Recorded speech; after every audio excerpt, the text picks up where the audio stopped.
வணக்கம். வாழ்க வளமுடன், வாழ்க வையகம். உலகத்து மக்கள் அனைவரும் எல்லா நாட்களிலும் மகிழ்ச்சியா இருக்கணும்னு வாழ்த்துறோங்க. இன்னைக்கு எதை பத்தி பேசுறது, புள்ளியாரப்பன் எதை எழுதி போட்டிருக்கிறார் என்றது பார்த்து விடுவோம். மூக்கன் மூக்காண்டி மூக்காயி. மூக்கன் மூக்காண்டி மூக்காயி. எனக்கு இன்னொரு க்ளூ வேணும்பா, இது ஒன்றும் புரியல. மூக்கன் மூக்காண்டி மூக்காயின்னா சிவகாமி பரதேசி அம்மையார். இப்ப தெரியும். சிவகாமி பரதேசி அம்மையார், மூக்கன் மூக்காண்டி மூக்காயி. செங்கோட்டைக்கு 5 கிலோமீட்டர் தூரத்துல திருமலை அப்படின்னு ஒரு குன்று இருக்கு. ஒரு 500 அடி உயரம்தான் இருக்கும். அது ஓம்ங்கிற வடிவத்துல இருக்கும். நெடுவேள் குன்றம் அப்படின்னுட்டு சிலப்பதிகாரத்துல அழகர் கோயிலை பத்தி தனியா சொல்லுவா. இது வேற. இது நெடுவேள் குன்றம் அப்படின்னு சொல்லிட்டு இந்த குட்டி குன்றுக்கும் ஒரு பேர் இருக்கான். சரி, அது என்ன, யாருடைய கோவில் அப்படின்னு பார்த்தா அது பேர் திருமலைன்னு பேரு. நாம பொதுவா என்ன நினைப்போம், திருமலைன்னு உடனே திருப்பதி அந்த பேர் தான் வச்சிருக்கிறாங்க, எப்பா திருமலை அப்படின்னு நம்ம கூப்பிடுறோமே. இந்த கோவில் பேரு திருமலை. இந்த திருமலைங்கிற அந்த குன்றுல ஒரு காலத்துல ஒரு காளி கோவில் இருந்துதான். அங்க ஒரு பைரவர் இருப்பாரு. அவருக்கு நாயே கிடையாது. பைரவர் இருப்பாரு, காளி இருப்பா.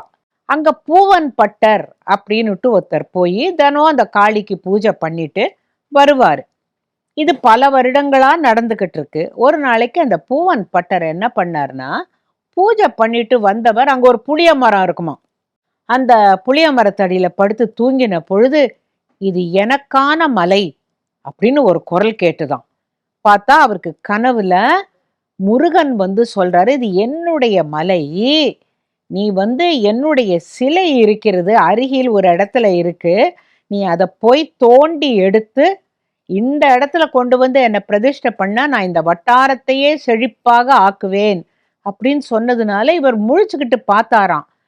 எப்படி, என்ன ஏதுன்ன பொழுது அந்த முருகன் சொன்னது இன்னும் ஒரு வரியும் அவருக்கு ஞாபகம் வந்துதான். என்ன தெரியுமா? கட்டெரும்புகள் சாறை சாறையாக போய்கொண்டிருக்கும் அந்த இடத்துல நீ போய் தேடி பார்த்தேன்னாக்க என்னுடைய சிலை கிடைக்கும், நீ தோண்டி எடுக்கணும் அப்படின்ன உடனே இந்த பூவன் பட்டர் கொஞ்சம் பயந்துட்டார். இது நிஜமா பொய்யா, இல்ல நமக்கு கனவு நிஜமான்னு தெரியல அப்படின்னுட்டு நேர போய் பந்தள மகாராஜா கிட்ட சொன்னார். நாமெல்லாம் என்ன நினைப்போம், சபரிமலை கோயிலை மட்டும்தான் பந்தள மகாராஜா கட்டினார் நினைப்போம். இல்ல, பந்தள மகாராஜா கிட்ட சொன்ன உடனே அவர் என்ன பண்ணாராம், சரி என்னுடைய வீரர்களை அழைச்சிட்டு போய் அந்த இடம் எங்கங்கிறது உங்களுக்கு தெரியுமா அப்படின்ன பொழுது அங்க ஒரு குறிப்பிட்ட இடத்துல கட்டெரும்பெல்லாம் சாரி சாரியா போயிட்டு இருக்கும், அந்த இடம்தான் அப்படின்னு சொன்ன உடனே வீரர்களோட போய் அந்த பூவன் பட்டர் தேடுறாரு. தேடுகிற பொழுது ஒரு இடத்துல ஈரமா இருக்கு. அந்த இடத்துல நிறைய கட்டெரும்பா மொச்சுன்னு இருக்கிற பொழுது அந்த இடத்த தோன்றாங்க. தோண்டி எடுத்தால் அங்க ரொம்ப அழகான விக்கிரகம், 4 கரங்களோட அந்த சிங்கத்தோட காதை போல ஒரு ஒரு ஒரு முதிரையை பிடிச்சுண்டு வஜ்ரம் வேலு எல்லாத்தையும் வச்சுட்டு இருக்காப்புல ஒரு 4 கைகளோட முருகன் ரொம்ப அழகா இருந்ததாம். ஆனா எடுக்கிற பொழுது ஒரு வீரனுடைய கோடாரி பட்டு மூக்குல கொஞ்சம் காயம் பட்டுடுச்சான். ஆனா அந்த பூவன் பட்டர் அதை எடுத்து வச்சுக்கிட்டு, இவ்வளோ அழகான சிலை, ஆனா என் மூக்குல அடிபட்டுடுச்சே அப்படின்னு சொன்னாராம். அன்னையில இருந்து அந்த முருகனுக்கு மூக்கன்னு ஒரு பேரு. அந்த வட்டாரத்துல எந்த ஆம்பளை குழந்தை பிறந்தாலும் மூக்கன்னு ஒரு பேர் வைப்பாங்க, பெண் பிறந்தா மூக்காயின்னு பேர் வைப்பாங்க, மூக்காண்டின்னு பேர் வைப்பாங்க. இல்லைன்னா கூட குழந்தை பிறக்கணும்னு வேண்டிக்கிறவங்களுக்கு நான் மூக்காண்டி கோயில்ல மூக்கு குத்துறேன் அப்படின்னு வேண்டிப்பாங்களாம். பாருங்களேன், எங்கேயோ அவர் காளி கோயில் போய் பூஜை பண்றவருக்கு, பூவன் பட்டருக்கு பந்தள மகாராஜாட்ட சொல்ற அளவுக்கு கனவுல முருகன் சொல்லி இன்னைக்கும் அந்த முருகன் அவ்வளவு அழகா இருக்கும். அந்த 4 கரங்களோட, மயிலோட, சேவல் கொடி வேலோட வச்சு இப்ப ரொம்ப அழகாவே பூஜை பண்றாங்க. இது அந்த பக்கத்துல இருக்கிறவங்க எல்லாருக்குமே தெரியும். மூக்காயின்னு பேர் வச்சாலே, "ஏய் நீ திருமலையா?" அப்படின்னு கேட்பாங்க. உன் பேர் என்னப்பா?" "மூக்காண்டி." "ஓ நீ திருமலையா?" அப்படின்னா, அந்த சாமிக்கு இந்த மூக்குல இப்படி தழும்பு பட்டுடுச்சேன்னு இந்த பூவன் பட்டர் ரொம்ப வருத்தப்பட்ட போது, அவருக்கு அசரீரியா கேட்டதாம், "என்னை இப்படியே வைத்து வழிபாடு செய்யுங்கள். அது ஒண்ணும் தப்பு இல்ல." அப்படின்னுட்டு. அதாவது மூக்குல அடிபட்டுடுச்சேங்கிற ஒரு சின்ன வருத்தம் இருக்கும்ல. இன்னைக்கு நம்ம போய் கிட்ட பார்த்தோம்னா, அந்த மூக்குல அடிபட்டது கூட ஒரு விதத்துல அழகாவே இருக்கும். அப்ப அந்த கோவில் நெறைய பேர் வர ஆரம்பிச்சாங்க. ஆனா, அந்த மலையெல்லாம் ஏறுறதெல்லாம் ரொம்ப கஷ்டமா இருந்தது. 500 அடி தான்னா கூட, ஓம்ங்கிற ரூபத்துல அந்த குன்று இருக்குமாம். சரி, இப்படின்னு இவங்க மக்கள் போம்போது, கொஞ்சம் கஷ்டமா இருக்கே, இங்க வந்தா கூட ஒரு ஒரு தண்ணி கூட இல்லையே குடிக்கிறதுக்கு, இங்கேருந்து எடுத்துட்டு போயல்ல அவரு பூஜை பண்றாருன்னு பார்த்துருக்குறாங்க. இது இப்படி இருக்க, அச்சன்புதூர் அப்படிங்கிற ஒரு ஊர்ல ஒரு அம்மா, சிவகாமின்னுட்டு. அவங்க ரொம்ப பணக்கார வீட்டு பெண்ணு. நல்ல ஒரு பணக்காரரையே கல்யாணம் பண்ணிக்கிட்டாங்க. 2 பேருக்கும் குழந்தை இல்ல. அப்ப அந்த அம்மா என்ன சொல்றாங்களாம், "ஏங்க நமக்கு தான் குழந்தை இல்லையே, நெறைய தர்ம காரியம் பண்ணினா என்ன? உங்களுக்கும் சொத்து இருக்கு, எனக்கும் சொத்து இருக்குன்ன போது, ஆஹா! அதுக்கு என்னம்மா செய்யலாம்" அப்படின்னாராம். உடனே அவங்க வந்து தண்ணீர் பந்தல் வைப்பாங்களாம்.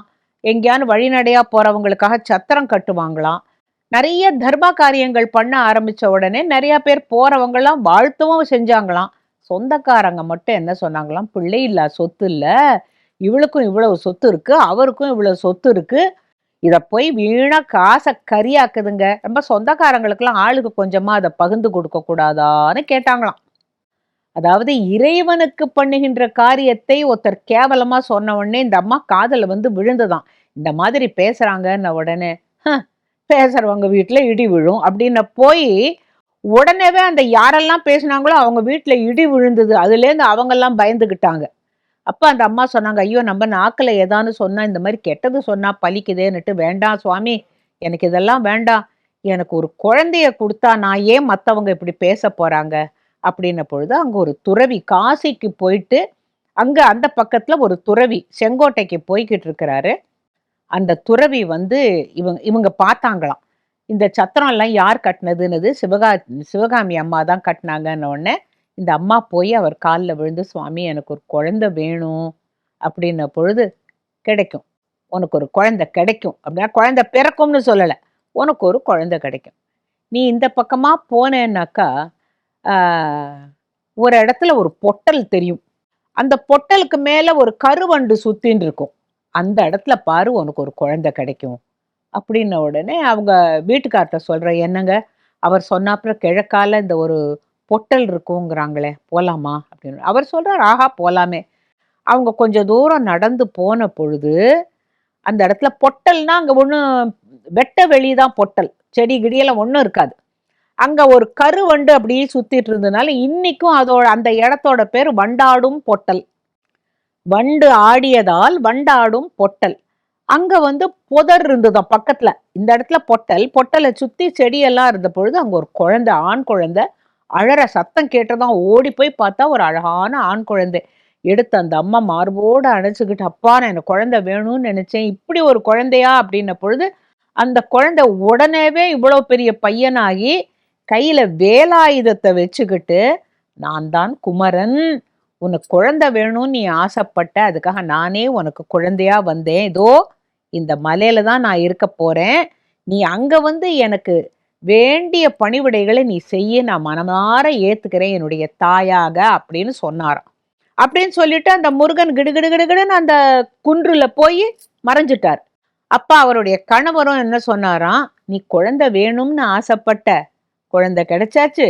அந்த குழந்தை தான் குமரன்கிறதும் உனக்கு புரிஞ்சாச்சு. வா வா, அந்த கோவிலை நம்ம செப்பனிட்டு வர மக்களுக்காக எல்லாம் செய்யலாம்." அப்படின்னு சொல்லிட்டு நிறைய சொத்து இருந்ததுனால அவங்க அந்த கோவில்ல பூஞ்சுனை அப்படின்னு ஒரு குளம் கட்டி, திருக்குளம் கட்டுறதுங்கிறது ஒரு பெரிய திருப்பணி. அப்புறம் ஏறுறதுக்கு படியே இல்லையே சிவகாமி, என்ன செய்யலாம் அப்படின்ன பொழுது, இந்த மலையிலேருந்தே ஒரு ஓரத்துலேருந்து கல்லை எடுக்கலாமான்ன போது, "நோ, அதெல்லாம் கூடாது கூடாது. என் முருகன் போய் அங்க அப்படியே என் கண்ணு முன்னால மறைஞ்சதுனால, அந்த திருமலையே தெய்வம். அந்த திருமலை தான் முருகன். அதனால தயவு செய்து அதெல்லாம் செய்ய வேண்டாம். நம்ம வெளியில இருந்து கல்லு கொண்டு வந்து இங்க படி அமைக்கலாம்னு சொல்லி வெளியிலேருந்தெல்லாம் வண்டி வச்சு ஆளுகளை கூப்பிட்டு படி அமைச்சாங்களாம். சில சமயத்துல அந்த அம்மாவே கல்லெல்லாம் மேல இழுத்துன்னு போறதுக்கு ஆள் கிடைக்கலன்னா தன்னுடைய முடியில அந்த கல்லை கட்டி இழுத்துக்கிட்டு போவாங்களாம். அப்படின்னா மனசுல எவ்வளவு ஒரு வலிமை இருக்கணும். கல்லை கட்டி படியா போட வேண்டிய கல்லை தன்னோட முடியில கட்டி இழுத்துக்கிட்டு போய் அப்படி கைங்கரியம் பண்ணாங்களாம். அவங்களும் சரி, அவங்க புருஷனும் சரி, காவி உடுத்தி கையில கமண்டலம் வேலோடையே இருந்தாங்களாம். ஏன்னா முருகன் அடியார் அப்படிங்கிறத தனக்கு உள்ள வாங்கிக்கிட்டாங்க. தாங்க வாழறதே முருகனுக்காகத்தான் அப்படின்னுட்டு இன்னைக்கும் ஒரு வசந்த மண்டபம் இருக்கு, பூஞ்சுனை திருக்குளம் இருக்கு, முருகன் கோவில், ஒரு அழகான சிற்பங்கள் கொண்ட தூண்கள், இத்தனையும் அந்த அம்மா பண்ணியிருக்கிறாங்க. அங்கேயே அந்த அம்மாவுடைய சமாதியும் இருக்கு. இன்னைக்கும் நீங்க போய் பார்க்கலாம். திருமலை அப்படின்னுட்டு செங்கோட்டைக்கு அருகில. யார் வீட்டுல விசாக நட்சத்திரத்துல ஆம்பளை பிள்ளைங்களோ பெண் பிள்ளைங்களோ பிறந்தாக்க இந்த தலத்துக்கு போனாக்க அந்த நட்சத்திரக்காரங்களுக்கு தனியான ஒரு மகிமை கிடைக்கும் அப்படின்னு சொல்லப்படுகிறது. ஏன்னா அந்த முருகன் தெரிவிச்சிருக்கிறாரு இந்த அம்மா கிட்டேயே, நான் விசாக நட்சத்திரத்துக்காரன், இந்த திருமலையில விசாகனாகவே நான் இருக்கேன் அப்படின்னு சொன்னதுனால இன்னைக்கும் விசாக நட்சத்திரக்காரங்க இங்க இருந்தே நினைச்சுக்கலாம், இல்ல முடிஞ்சா அந்த திருமலைக்கு போயிட்டு வரலாம். ரொம்ப தூரம் ஒன்றும் இல்லை, செங்கோட்டையில இருந்து 5 கிலோமீட்டர். மூக்கன் மூக்காயி மூக்காண்டின்னு முருகனை பத்தி பேசணும்ல, அதை தொடர்பா எனக்கு அந்த மூக்குத்தி அப்படின்னு ஒரு ஒரு நினைவுக்கு வருது. மூக்குத்தி யாருக்கு ரொம்ப விசேஷம்? இப்ப தாட்டங்கம் அப்படின்னாக்க அகிலாண்டேஸ்வரி அப்படின்னு சொல்லிடுவோம்ல. ஏன் அகிலாண்டேஸ்வரிக்கு தாட்டங்கம் அப்படின்னு உடனே அவளை ஞாபகம் வருது அப்படின்னா, ஒரு அம்பாளுடைய கோபத்தை அடக்குவதை ஒரு அணிகலன்ல அடக்கிட முடியும். எப்படின்னு கேட்டா, அகிலாண்டேஸ்வரி வாராகியனுடைய சக்தி. அம்பாளுக்கு 2 பக்கத்துல 2 பேர் மந்திரினி தந்திரினின்னு இருப்பாங்க. மந்திரினிங்கிறவ மீனாட்சி, தந்திரினிங்கிறவ வாராகி, அவ அகிலாண்டேஸ்வரி. இந்த ராஜராஜேஸ்வரிக்கு 2 பக்கத்துலயும் அவங்கதான் மந்திராலோசனை பண்ணக்கூடியவங்க. இப்ப இந்த அகிலாண்டேஸ்வரி திருவானைக்காவல்ல கொஞ்சம் உக்ரமா இருந்தா. உக்ரம்னா கோபமா இருந்தா. அந்த கோபமா இருந்த பொழுது எதிர்த்தாப்புல எது இருந்தாலும் எரிஞ்சு போயிடுமா. எதுவுமே நடக்க விடாமப்படி அவளுடைய கோப அக்னி எல்லாத்தையும் தகிச்சிட்டு இருந்த போது மக்கள்லாம் பயந்தாங்களாம். இது என்னத்துக்கு இப்படி இந்த அம்மா இவ்வளவு கோபமா இருக்கிறாங்க, அவங்கள சாந்தப்படுத்துறது யாரு அப்படின்ன பொழுது ஆதிசங்கரர் அங்கு வந்த பொழுது அவர்கிட்ட சொல்லியிருக்கிறாங்க, இந்த மாதிரி அந்த அம்மா ரொம்ப கோபமா இருக்கா, ரொம்ப அழகான தேவத்தை தான் இல்லைங்களா, ஆனா ரொம்ப கோபமா இருக்கா, அவளுக்கு எய்த்தாப்புல எது இருந்தாலும் எரிஞ்சு போகுது, ஊர் மக்கள்லாம் பயப்படுறாங்கன்ன பொழுது கவலையே பட வேண்டாம், அவளை சாந்தப்படுத்துவதற்கு எனக்கு தெரியும் அப்படின்னு சொல்லி 2 காதுகள்லையும் ஸ்ரீசக்கரம் வரைஞ்ச தாட்டங்கம் அப்படின்னா பெரிய தோடு, அந்த தாட்டங்கத்தை அமைச்சு அதுல அவளுடைய கோபத்தை எல்லாம் அடக்கி அவ கண்ணுக்கு எதிர்த்தாப்புல பிள்ளையார வச்சாச்சு. எதிர்த்தாப்புல பிள்ளையார் இருந்தா அவளுடைய கோபம் இருக்குமா? தன்னுடைய குழந்தையை பார்க்கின்ற பொழுது அவளுக்கு இருக்காது இல்லையா? ஆக இந்த அம்பாளுடைய கோபத்தை அடக்குவதற்கு வழி உண்டு. நம்மளுடைய சாஸ்திரப்படி யார் ஆதிசங்கரர் போன்ற மகா குருவால் தான் இதெல்லாம் முடியும். அதே போல இன்னொரு அம்மனுடைய கோபத்தை இந்த மூக்குத்தியில இறக்கி விட்டதா சொல்லுவாங்க. அது யாரு அப்படின்னு கேட்டாக்க, இப்ப நம்ம இந்திய பாரத நாடு அப்படி கீழே குறுகி வருது இல்ல, அந்த இடத்துல முக்கடலும் சங்கமம் அப்படின்னு சொல்றாங்க. வங்காள விரிகுடா, இந்திய பெருங்கடல், அரபிக்கடல், இது 3 சேர்ற இடம் இல்லையா? அந்த இடத்துல ஒரு அம்மன் இருக்கா. அவ பேர் கன்னியாகுமரி அப்படின்னு பேரு. சக்தி பீட்டத்துல அம்பாளுடைய முதுகு விழுந்த இடம் அப்படின்னு சொல்லப்படுகிறது. 108 சக்தி பீடம் இருக்கு, 51 சக்தி பீடம் இருக்குன்னுலாம் சொல்றாங்கல்ல. அதுல அம்பாளுடைய முதுகுப்புறம் விழுந்தது, தாட்சாயணியுடைய முதுகுப்புறம் விழுந்ததாக சொல்லப்படுகிறது. முக்கடலும் சந்திக்கிற அந்த கன்னியாகுமரியில ஏன் அம்பாள் கன்னியாகுமரியாக நிற்கிறாள், அதை தான் நம்ம இன்னைக்கு தெரிஞ்சுக்க போறோம். அவ முகத்துல ஒரு அழகான மூக்குத்தி, அது நாகரத்னம்னு சொல்றாங்க, சில பேர் வைரம்னு சொல்றாங்க. ஒரு சோழ மகாராணியால் தரப்பட்ட மூக்குத்தின்னு சொல்றாங்க. அதோட ஒளி ரொம்ப அற்புதமா இருக்குமா. அங்கேருந்து நேர கடலை பார்க்கும்பொழுது ஒரு ஒரு மாலுமி ஒரு பெரிய கப்பலை கொண்டு வரும்பொழுது, ஆஹா, இது இந்த இடத்துல இது லைட் ஹவுஸ் தெரியறதே, கலங்கரை விளக்கம் அங்க அங்க தெரியறதேன்னு நினைச்சிட்டு வந்தானா. அங்க வெறும் கல்பாறை, அதுல மோதி அந்த கப்பல் சுக்கு சுக்கா உடைஞ்சு போய் அத்தனை பேர் நீஞ்சி கரைக்கு வந்து, என்னப்பா இங்க என்னப்பா அது ஒரு வெளிச்சம் தெரிஞ்சதே என்ன பொழுது, அல்ல அது கலங்கரை விளக்கம் அல்ல, நீங்க நினைக்கிற மாதிரி அது அம்பாளுடைய மூக்குத்தி அப்படின்னு சொன்ன உடனே வந்து பார்த்தானாவாம். அதோட சுடர் எங்க கடலுக்குள்ள கப்பல் ஓட்டுறவனுக்கு தெரியறதுன்னா, அந்த கல்லின் ஒளியா அல்லது அங்க வச்சிருக்கிற தீபம் வந்து இந்த மூக்குத்தியில பட்ட ஒளியாங்கிறது தெரியல. அதனால இன்னைக்கும் நம்ம இந்த கிழக்கு பக்கத்தை மூடிட்டாங்க. இது மாதிரி ஒரு ஒரு மாலுமியும் வந்து மோதிக்கிட்டான்னா கஷ்டம்னு சொல்லிட்டு கிழக்கு கதவை மூடிட்டாங்க. இந்த அம்பாளுடைய மூக்குத்திக்கு என்ன அவ்வளவு விசேஷம் அப்படின்னா, இவளும் கொஞ்சம் கோபமானவள். ஏன் அவளுக்கு கோபம் வந்தது அப்படின்னு கேட்டாக்கா, அந்த காலத்துல பாணாசுரன்னு ஒரு அசுரன். இந்த பாணாசுரன் எல்லா அசுரனுமே என்ன பண்ணுவான், நிறைய தபஸ் பண்ணுவான், வரத்தை வாங்கிடுவான். என்னை யாருமே கொல்லக்கூடாது, நான் அப்படி இருக்கக்கூடாது, எனக்கு யாரும் வரக்கூடாது, எனிமிகளே இருக்கக்கூடாது, இப்படியெல்லாம் சொல்லுவான்.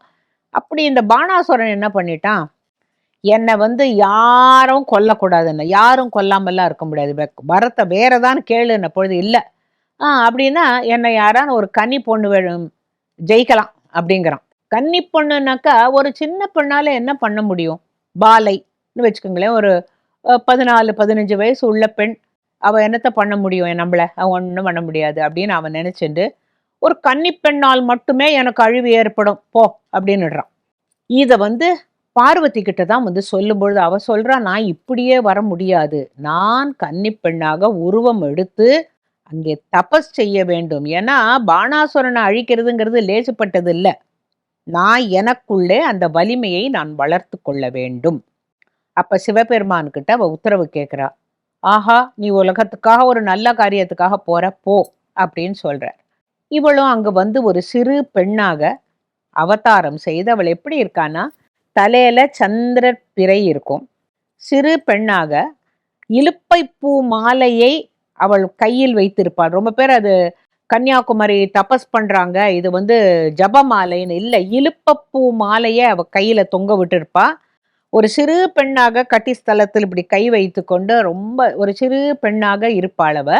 அப்படி தபஸ் பண்ணும் பொழுது அங்க அதுக்கு பக்கத்துல இருக்கிற தானுமாலையன் கோவில் இருக்கு. தானுமாலையன் கோவில் இருக்கும் சிவன் இந்த பெண்ணுடைய ஒளி எல்லா இடத்துலயும் அவ தபஸ் செய்ய செய்ய அது வந்து அக்னி ஜுவாலை மாதிரி அந்த இடம் ஒரே ஜொலிக்குமா. பார்த்துட்டு இங்க யார் ஒரு பெண் இருக்கா, இந்த பெண்ணை நான் வந்து திருமணம் செய்து கொள்ள விரும்புகிறேன் அப்படிங்கிறாராம். அவருக்கு தெரியும் இப்ப பாணாசுரனை அழிக்கிறதுக்காக இருந்தாலும் ஒரு சின்ன சோதனை பண்ணலாமே அப்படின்னு சொல்லிட்டு, நான் இந்த பொண்ணை கல்யாணம் பண்ணிக்கிறேனே, அப்புறமா அவ பாணாசுரனை அழிக்கட்டுமே அப்படின்னு சொல்லும்போது நாரதர் பார்த்தாராம், இது காரியம் கெட்டு போயிடும், அவ திருமணமாகி உங்க கோயிலுக்கு வந்துட்டான்னாக்கா அப்புறம் அந்த பாணாசுரனை பத்தி மறந்து போயிடுவா, அவளுக்குள்ள அந்த கோப அக்னி இருந்துட்டே இருந்தாதான் பாணாசுரனை கொல்ல முடியும்னு அப்படின்னு அவர் மனசுல நினைச்சு, பண்ணிக்கலாம் சுவாமி, அவ ஆனா சில நிபந்தனை எல்லாம் போட்டிருக்காளே அப்படிங்கிறார். என்ன அப்படின்னு கேட்டா வந்து விடியறதுக்கு முன்னால கல்யாணம் பண்ணிக்கணுங்கிறா. அந்த தானுமாலையன் சொல்றார், சரி அப்புறம் நரம்பில்லா வெத்தலை, காம்பில்லா மாங்காய், கண்ணில்லா தேங்காய், கணு இல்லா கரும்பு, இதழில்லா மலர், இதெல்லாம் தான் அவ சீர் கொண்டு வரணும்னு எதிர்பார்க்கிறா. என்னது அது, இயற்கைக்கு புறம்பானதா இருக்கே. அப்புறம் அரிசி பருப்பு, கல்யாணத்துக்கு வேண்டியது எல்லாம் மாப்பிள்ளையே கொண்டு வரணும் அப்படின்னு அவ எதிர்பார்க்கிறா அப்படின்னு அவர் சொன்னாராம். இந்த தபஸ் பண்ணுகிற கன்னிகிட்ட என்ன சொல்றார், உன்னை சிவபெருமானே திருமணம் செய்து கொள்ள விழைகிறார் அப்படின்னு உடனே அவ என்னுடைய வேலை முடிந்த பிறகு திருமணம் செய்து கொள்கிறேன் என்று சொல்லுங்கள் அப்படின்னு சொல்லிடுறா. அவ்வளவுதான். சொல்லிட்டு அவ தபஸ் பண்ணிட்டு இருக்கா. நாரதர் வேலைன்னு சொல்லுவாங்கல்ல, இவர் அங்க போய் என்ன சொல்லிட்டாரு, கணுவில்லா கரும்பு, காம்பில்லா மாங்காய், நரம்பில்லா வெற்றிலை, இதழில்லா பூ, எங்க இதெல்லாம் உண்டா? கண்ணு இல்லாத தேங்காய், இது அத்தனையும் நீ கொண்டு வரணும். அரிசி பருப்பு எல்லாம் நீ தான் கொண்டு வரணும்னு சொல்றா. விடியறதுக்குள்ள கல்யாணம் பண்ணிக்கணுங்கிறான்னு உடனே பரமேஸ்வரன், இது ஒண்ணும் எனக்கு பெரிய வித்தையே கிடையாது, எல்லாம் தயார் பண்ணிடுறேன்னு பூத கணங்கள் எல்லாம் அழைத்து கொண்டு அவர் வருகிறார். தேவர்கள்லாம் முழின்னு முழிக்கிறாங்க. அடாடா, இவர் போய் இப்ப கல்யாணத்தை பண்ணினுட்டார்னா பாணாசுரனை அவ கன்னி பெண்ணால் மட்டுமே அழிக்க முடியும் அப்படின்னு வேற சொல்லியிருக்கான். அவ கல்யாணம் கட்டிக்க கூடாதே அப்படின்னு சொல்லிட்டு அவங்கெல்லாம் வானுலகத்துல வந்து வேடிக்கை பார்த்து தவிக்கிறாங்க. அப்ப நாரதர் என்ன பண்ணாராம், அந்த கூட்டம் வருகிறது, பூதகணங்களோடு சிவபெருமான் அப்படியே கொட்டு முழக்கோட கல்யாண திருக்கோலத்துல வந்துட்டு இருக்காரு. வழுக்கம்பாறைன்னு இன்னைக்கும் இருக்கு அந்த இடம். வழுக்கம்பாறைன்னு ஒரு இடத்துல வந்து இவர் வரும்போது கொக்கரக்கோன்னு கூவிட்டாரு. அடாடா, அப்ப பூதகணங்கள்லாம் சொல்றதா, என்ன சாமி நீ நள்ளிரவுலன்னா கல்யாணம் பண்ணிக்கணும்னு சொன்ன, பார் விடிஞ்சு போச்சு, கோழி கூவிடுச்சுன்ன உடனே இனிமே போனா நல்லா இருக்காது, போ எல்லா பொருளையும் அங்கேயே வெய், நம்ம வா திரும்பி போலாம் அப்படின்னு சொல்லிட்டு அவர் திரும்பி போனதாக வரலாறு. இது வந்து நாரதர் சொல்றார், இந்த மாதிரி அவங்க வரதுக்குள்ள விடிஞ்சு போச்சு தாயே, அவங்க உங்களை கல்யாணம் பண்ணிக்கல அப்படின்ன உடனே அவளுக்கு ரொம்ப கோபம் இன்னும் ஜாஸ்தியா போச்சான். ஒண்ணு, கல்யாணத்தை பத்தி பேசாம இருந்திருக்கணும். நான் கேட்டது அத்தனையும் அவர் கொண்டு வந்து தரதாக சொல்லிட்டு எல்லாத்தையும் அப்படியே விட்டு எரிஞ்சாலாம். இன்னைக்கும் நீங்க பாத்தீங்கன்னாக்கா கன்னியாகுமரியில மண்ணு சிகப்பா இருக்கும், சில இடத்துல மஞ்சளா இருக்கும். அதெல்லாம் அது என்ன சொல்றாங்கன்னா, இது வந்து கல்யாணத்துக்கு கொண்டு வந்த அரிசியும் குங்குமமும் கலந்ததுனால இந்த மண்ணு சிகப்பா இருக்கு, இந்த மண்ணு மஞ்சளா இருக்குன்னு. இது பொய் இல்லை. இன்னைக்கும் நீங்க போய் பார்த்தீங்கன்னாக்கா அந்த மண்ணு கலரா இருக்கு, விதவிதமான கலர்ல இருக்கு. காரணம், அந்த கல்யாணத்துக்கு கொண்டு வரப்பட்ட பொருள்கள் எல்லாம் அப்படியே வாரி இறைக்கப்பட்டதுன்னு. அவ முன்ன விட அதிகமா இன்னும் கோபத்தோடு அங்கே நின்று தபஸ் பண்ணி கடைசியில பாணாசுரன் வரான். இவ்வளவு அழகான பொண்ணா, இவன் சிவன் பண்ணிக்க முடியுமா, நான் தான் அவளை திருமணம் பண்ணிக்கொள்வேன்னு வந்தான். அவ கிட்ட வரும்பொழுது அவளுடைய அக்னி ஜுவாலை அவனை தகிச்சா கூட அவன் வந்து அவளை தொட வரும்பொழுது அவ சக்கராயுதம், ஏன்னா இந்த கன்னியாகுமரி வந்து விஷ்ணுவனுடைய பவரோட தான் அங்க வந்திருக்கா. அவ சக்கராயுதத்தினால் அந்த பாணாசுரனை அழித்த பிறகு அவளுடைய கோபம் அடங்கல. அந்த கோபம் அடங்காத பொழுது அந்த காலத்தில் அவளுடைய கோபத்தை ஒரு மூக்குத்தியில் இறக்கி அவளுக்கு அணிவிக்கப்பட்டதுதான் இந்த நாகரத்தினத்தினால் செய்யப்பட்டது. நிச்சயமா யாருக்கும் சரியா சொல்ல தெரியல. சில பேர் சொல்றாங்க அது ஒரு பெரிய வைரம், அந்த வைரத்துல அந்த விளக்கோட ஒளி படும் பொழுது அப்படியே பளிச்சுன்னு இருக்கும் அப்படின்னு சொல்றாங்க. சோழ ராணி கொடுத்த ஒரு பெரிய வைரம் அப்படின்னு சொல்றாங்க. ஆக மொத்தம் கன்னியாகுமரி அப்படின்ன உடனே சிறு பெண், அவளுடைய மூக்குத்தியின் ஒளி ரொம்ப சிறப்புங்கிறதுனால தான் ஏதோ மூக்கன் மூக்காண்டி மூக்காயில ஆரம்பிச்சு இந்த மூக்குத்தியில கொண்டு வந்து கன்னியாகுமரி கதையும் உங்களோட சொல்ல முடிஞ்சது. இன்னும் என்னெல்லாம் நம்மளோட தலங்களுடைய சிறப்பு என்னெல்லாம் இருக்கோ அது எல்லாத்தையும் தெரிஞ்ச அளவுக்கு இந்த பிள்ளையார் பெட்டியில உங்களுக்கு கொடுக்கறது தான் எங்களுடைய ஆசை, அதான் எங்களுடைய குறிக்கோளும். இந்த கதைகள்லாம் எப்படி இருந்ததுங்கிறத எங்களோட பகிர்ந்துக்கங்க. குறிப்பா கன்னியாகுமரி பக்கத்துல இருக்கிறவங்க கூட எங்களுக்கு எழுதலாம், இன்னும் ஏதாவது இதை பத்திய விளக்கம் இருந்தா. நன்றி, வணக்கம்.